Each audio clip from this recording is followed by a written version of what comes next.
So Jayce versus Syndra in 3 minutes. Jayce versus Syndra is actually very similar as Jayce to Orianna, but Syndra has her E in her kit. So when it comes to starting items, if Syndra takes Airy, we have to take Door and Shield, otherwise we're going to get clapped. If Syndra takes First Strike or Phase Rush, we can actually opt in for either Doran's Blade or we can opt in for Longsword with Refillable Potion, depending on how you want to be playing the lane. In my experience, playing the lane fast into Syndra can be really tricky because we cannot really use Hammer form unless Syndra makes a mistake. The most important part to understand is that if Syndra's E is down, the lane is ours. If Syndra's E is up, the lane is hers. So it's hers to lose and it's ours to win. We're completely fine scaling against the Syndra, especially when it comes to the late laning phase. Once we hit level 7, we should be able to beat her, especially with the poke. Therefore, it's fine to take the First Strike setup if we are playing for that point in the game.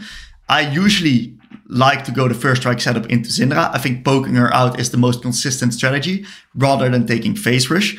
Even though Phase Rush is still takeable, but it mainly capitalizes onto Syndra making that mistake with her E. So, in my opinion, playing the lane slow as well is the correct call. Once we have Refillable Potion, Tear and Dirk, we can really start poking her out and there's not much that Syndra can do against it. And once we hit 2 QE combos onto her face, it's actually really hard for her to trade. But always keep in mind, right, that if she messes up her E, that's when the trading windows is ours. Also, level 1, right, what we can do is we can actually use Hammer Q to avoid one of her balls that she tries to throw onto us. And if she mistethers, we can also use that to dodge her ball and jump on her. Level 1, we can get a lot of advantages against Syndra if she messes up and comes too closely to us, what even happens all the way up until Master Elo. So definitely look out for stuff like that. If you guys have any other questions, let me know. That's the basics of Jayce versus Syndra.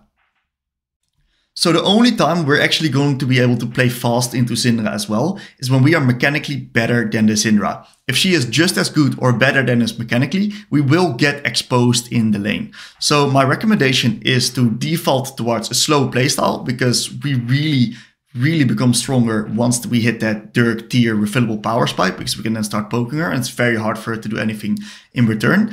And if we try to play too fast, we might get exposed. And especially if we try to use Hammer form in while Syndra has her E up, we're going to get absolutely out-traded and we're going to have a miserable lane.